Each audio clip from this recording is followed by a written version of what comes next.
Hi teachers அனைவருக்கும் வணக்கம். நேற்று நமக்கு டெட் எக்ஸாம்ஸ்க்கு ரொம்ப முக்கியமான அப்டேட் வந்து கொடுத்துருந்தாங்க. 5% ஆஃப் மார்க்ஸ் வந்து குறைக்கிறோம் அப்படின்னு சொல்லிட்டு அதுக்கான அரசாணையுமே வெளியிட்டுட்டாங்க. ஸோ அது வந்த பிறகு நம்ம ஒரு வீடியோ அப்டேட் பண்ணியிருந்தோம். அந்த வீடியோவில் ஒரு சில பேர் வந்து கமெண்ட் பண்ணியிருந்தாங்க. நான் வந்து யூஜிடிஆர்பிக்கு வந்து ப்ரிப்பேர் பண்ணலாமா, அவங்களுடைய மார்க்ஸ் எல்லாமே போட்டுட்டு நான் வந்து ரிசல்ட் வரைக்கும் வெயிட் பண்ணணுமா, அல்லது இப்போலேருந்தே ப்ரிப்பேர் பண்ணலாமா அப்படின்னு சொல்லி கேட்டிருந்தாங்க. ஸோ மார்க்ஸ் எவ்வளோ குறைச்சிருக்காங்க அப்படின்னு சொல்லிட்டு ஒன்ஸ் அகைன் பார்த்துருவோம். ஜென்ரல் கேட்டகரிக்கு பார்த்தீங்கன்னா நமக்கு வந்து ஏற்கனவே தெரியும் 150 மார்க்ஸ்க்கு வந்து 90 மார்க்ஸ் வந்து எடுக்கணும். ஸோ இப்போ பார்த்தீங்கன்னா BC, BCM, MBC, DNC, PWD இந்த கேண்டிடேட் பார்த்தீங்கன்னா 75 மார்க்ஸ் வந்து எடுத்தால் போதும். சரிங்களா? அதுக்கடுத்து பார்த்தீங்கன்னா எஸ்சி, எஸ்சிஏ, எஸ்டி ஸோ இவங்களுக்கு எல்லாமே பார்த்தீங்கன்னா 60 மார்க்ஸ் எடுத்தால் போதும். இது பேப்பர் 1 அண்டு பேப்பர் 2 ரெண்டுக்குமே பொருந்தும். ஸோ இப்போ மோஸ்ட்லி பார்த்தீங்கன்னா ஒரு 50லேருந்து 60% பார்த்தீங்கன்னா மார்க்ஸ் வந்து நிறைய பேர் இந்த கேட்டகரியில் இருப்பாங்க. ஏன்னா இந்த டைம் வந்து கொஷின்ஸ் வந்து ரொம்ப கொஞ்சம் ஈஸியாக இருந்துச்சு அப்படின்னு சொல்லியிருந்தாங்க. என்னது வந்து 80 மார்க் வரும், 82 மார்க்ஸ் வரும், இந்த மாதிரி நம்ம வந்து பார்த்தீங்கன்னா இதுக்கு முன்னாடியே சொல்லிட்டு இருந்தாங்க. ஸோ இப்போ 75 அண்ட் 60 அப்படிங்கிறது நிறைய கேண்டிடேட் வந்து எடுத்திருப்பாங்க. ஏற்கனவே நமக்கு வந்து தெரியும் கிட்டத்தட்ட பார்த்தீங்கன்னா 33,000 கேண்டிடேட் பார்த்தீங்கன்னா பிடி எக்ஸாம் அது செலெக்ஷன் எக்ஸாம்ஸ் வந்து எழுதியிருக்காங்க லாஸ்ட் டைம். ஸோ இந்த டைமு கிட்டத்தட்ட அதே சேம் லெவல் ஆஃப் நம்பர் அப்படியே கொஞ்சம் அதிகமாக சரிங்களா, கிட்டத்தட்ட ஒரு 40,000 50,000 அளவு கூட இன்க்ரீஸ் ஆகிறதுக்கு வாய்ப்பு இருக்குது. ரிசல்ட் வந்து நமக்கு வந்து விரைவில் வந்து வெளியேறதுக்கான வாய்ப்பும் நிறைய இருக்குது. ஸோ உங்களுக்கு எலிஜிபிள் மார்க்ஸ் வந்து வந்துடும். நீங்கள் எல்லாமே இதெல்லாமே பார்த்துருப்பீங்க. ஈவன் வந்து கவர்மெண்ட் விடுறதுக்கு முன்னாடி நீங்கள் செக் பண்ணியிருப்பீங்க. மோஸ்ட்லி ஒரு 90% ஆஃப் கேண்டிடேட் பார்த்தீங்கன்னா மார்க் பண்ணி இந்த மார்க்ஸ் எல்லாமே எனக்கு வரும் அப்படின்னு சொல்லிட்டு. ஸோ யாரெல்லாமே உங்களுடைய எலிஜிபிள் மார்க்ஸில் இருக்கிறீங்களோ நீங்கள் தாராளமாக என்ன பண்ணுங்கள், படிக்க ஸ்டார்ட் பண்ணுங்கள். ஸோ ஏற்கனவே இருக்கிறவங்க வருத்தப்பட தேவையில்ல. ஏற்கனவே பார்த்தீங்கன்னா கிட்டத்தட்ட 2012 வெயிட் பண்ணிட்டு நிறைய பேர் இருக்காங்க. அவங்களுக்கு ஒரு சில பேருக்கு வந்து கிட்டத்தட்ட ஏஜுமே அதிகமாகிட்டுமே இருக்கும். ஸோ அவங்களுக்கு லாஸ்ட் டைம் எக்ஸாம்ஸில் கட் ஆஃப் மார்க்ஸுக்கு கொஞ்சம் வெயிட்டேஜ் மார்க் வந்து கொடுத்துருந்தாங்க. 2012 அப்படின்னா 5.5 மார்க்ஸும், 2013 5 மார்க்ஸ் கொடுத்துருந்தாங்க, 14னா 4.5, 17 அப்படின்னா 3 மார்க்ஸு, 19 அப்படின்னா 2 மார்க்ஸு, அதுக்கடுத்து 22னா 0.5 கொடுத்துருந்தாங்க. 23க்கு வந்து எந்த ஒரு மார்க்ஸும் கொடுக்கல. ஸோ இந்த கட் ஆஃப் மார்க்ஸ் இந்த டைம் இன்க்ரீஸ் ஆகலாம், அல்லது இதே சேம் மார்க்ஸ் சரிங்களா இருக்கலாம். சப்போஸ் வந்து நீங்கள் 2012 13 இருந்தீங்க அப்படின்னா இது எல்லாமே உங்களுக்கு வந்து பெனிஃபிட்டு.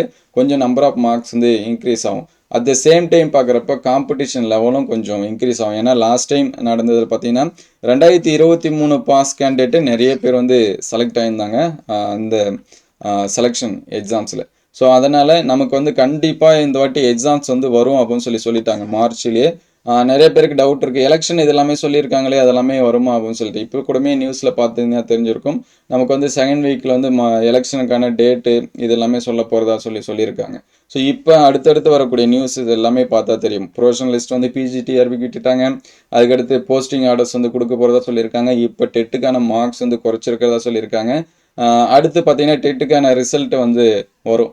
ஸோ நம்ம இதுக்கு முன்னாடி பண்ணது எல்லாமே தெரியக்கூடாது அப்படின்னு நினச்சாங்கன்னா அடுத்து உடனே நமக்கு நோட்டிஃபிகேஷன் வரதுக்கு வாய்ப்பு இருக்குது. அதனால் நோட்டிஃபிகேஷன் வந்து எப்போ வரும் அப்படிங்கிறத எதிர்பார்க்காம இப்போலேருந்து என்ன பண்ணுங்கள், கண்டினியூ பண்ணுங்கள் சரிங்களா. ஏன்னா இவ்வளோ நாள் திட்டிகிட்டு இருந்திருப்போம், ஏன்னா இன்னும் எக்ஸாம்ஸ் வந்து வைக்காமல் இருக்காங்க, இன்னும் வந்து ரிசல்ட் ரிலீஸ் பண்ணாமல் இருக்காங்க அப்படின்னு சொல்லியிருப்போம். இப்போ மார்க் வந்து ரெடியூஸ் பண்ணதுனால பாஸ் பண்ணவங்க எல்லாமே என்ன எதிர்பார்ப்பாங்கன்னா அடுத்து எப்போ எக்ஸாம் வரும், அவங்களுடைய கான்சன்ட்ரேஷன் ஃபுல்லாக எக்ஸாம்ஸில் தான் இருக்கும், மற்ற எதுலையுமே இருக்காது. ஸோ நிறைய பேர் வந்து எக்ஸாம்ஸ்க்கு வந்து படிச்சுட்ருப்பீங்க. கண்டினியூவாக என்ன பண்ணுங்கள், ஸ்டார்ட் பண்ணுங்கள். இது ஒரு கொஞ்சம் அதிகப்படியான போட்டினே இந்த வாட்டி இருக்கிறதுக்கு வாய்ப்பு இருக்குது. ஸோ இதில் ரொம்ப முக்கியம் என்னென்னா எல்லாமே நம்மளுடைய மேட்சஸ் தான் சரிங்களா. 150 மார்க்ஸும் நம்மளுடைய மேட்ச் தான். யூஜி நிறைய பேர் வந்து பிஜிடிஆர்பியில் பாஸ் பண்ண முடியாத சூழ்நிலை இருந்திருக்கும்.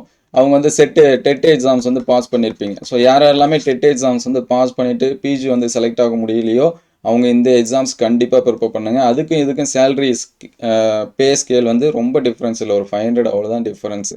மற்றபடி சேம் தான் ஸ்கேல் பே. அந்த போஸ்டிங் வேணால் பிடி, அது பிஜி அப்படின்னு சொல்லிட்டு இருக்கோம். ரெண்டு பேர்த்துக்கும் சேலரி ஈக்குவல் தான் சரிங்களா. ஒரு 1000 ரூபா இவ்வளோ அவ்வளோதான் டிஃப்ரென்ஸ் இருக்கும், மற்றபடி அதிகமாக இருக்காது. ஸோ எக்ஸாம்ஸ்க்கு வந்து என்ன பண்ணுங்கள், ப்ரிப்பேர் பண்ணுங்கள். உங்களுக்கு ஏதாவது டவுட் இருந்துச்சுன்னா கமெண்ட் பண்ணுங்கள். ஸோ அடுத்தடுத்து அப்டேட்டட் நியூஸ் வந்துச்சுன்னா உடனே அப்டேட் பண்ணுவோம். தொடர்ந்து நம்மளுடைய வேலை என்னன்னா எக்ஸாம்ஸ் தான். ஒரு சில பேர் வரும்னு சொல்கிறாங்க, ஒரு சில பேர் வராதுன்னு சொல்கிறாங்க. எலெக்ஷன் முடிஞ்ச பிறகு தான் நோட்டிஃபிகேஷன் வரும்னு சொல்லுவாங்க. அதெல்லாம் நீங்கள் எதுவுமே எதிர்பார்க்காதீங்க. நமக்கு இப்போதைக்கு எலிஜிபிள் ஆகணும், பாஸ் பண்ணணும் அவ்வளோதான் சரிங்களா. அவங்க சொல்கிறவங்க ஏற்கனவே நம்ம ஒரு வீடியோ சொல்லியிருந்தோம். சொல்கிறவங்க அவங்க சொல்லிகிட்டே தான் இருப்பாங்க. அவங்க பேச்சு யாரையுமே கேட்காதீங்க. அவங்க எக்ஸாம் எழுத போகிறது கிடையாது. அவங்க வந்து பார்வையாளராக இருந்துட்டு அப்படியே போயிடுவாங்க சரிங்களா. நம்ம வந்து களத்தில் இறங்கி என்ன பண்ண போகிறோம் அப்படின்னா படிக்க போகிறோம். ஸோ தொடர்ந்து படிங்க. கண்டிப்பாக ஹார்ட் ஒர்க் நேவர் ஃபெயில்னு சொல்லுவாங்க. நம்மளாலையும் என்ன பண்ண முடியும் அப்படின்னா பாஸ் பண்ண முடியும். லாஸ்ட் டைமே பார்த்தீங்கன்னா நிறைய பேர் வந்து நோட்டிஃபிகேஷன் திடீர்னு விட்டுட்டாங்க, நாங்களால் படிக்க முடியல அப்படின்னு சொல்லிட்டுமே நிறைய பேர் வந்து சொல்லியிருந்தாங்க. ஸோ இப்போ பார்த்தீங்கன்னா நமக்கு ஸ்கூலில் ஈவன் நீங்கள் ஸ்கூலில் ஒர்க் பண்ணிட்டு இருந்தீங்கன்னா இப்போ சிலபஸ் எல்லாமே ஓரளவுக்கு முடிச்சிருப்பீங்க. ஈவன் நீங்கள் வந்து 10th ஹேண்டில் பண்ணாலும் சரி, ஹையர் செகண்டரி எடுத்துகிட்டு இருந்தாலும் சரி, சிலபஸ் எல்லாமே 90% முடிச்சிருப்பீங்க. இனிமேல் ரிவிஷன் தான். ஸோ நீங்கள் வந்து படிக்கிறதுக்கு கொஞ்சம் ஸ்பேஸ் இருக்கும். ஸ்டடி இந்த மாதிரி கொஞ்சம் ஈக்குவல் பண்ணிவிட்டு அதுக்கடுத்து பிப்ரவரி, மார்ச் இதெல்லாம் பார்த்தீங்கன்னா எக்ஸாம் டைம் தான். கொஞ்சம் நமக்கு வந்து ஸ்பேஸ் இருக்கும், கொஞ்சம் படிக்கிறது இருக்கும். அதுக்கடுத்து மே மந்த்து ரொம்ப ஹார்டாக ஒர்க் இருக்காது. கொஞ்சம் நம்ம வந்து படிக்கலாம் சரிங்களா. நீங்கள் வந்து ஸ்கூல் ஒர்க் போயிட்டு இருந்தீங்கன்னா அதனால் இப்போலேருந்தே என்ன பண்ணுங்கள், எக்ஸாம்ஸ்க்கு வந்து படிங்க. உங்களுக்கு எதாவது டவுட்னாலும் கமெண்ட் பண்ணுங்கள். தேங்க்யூ.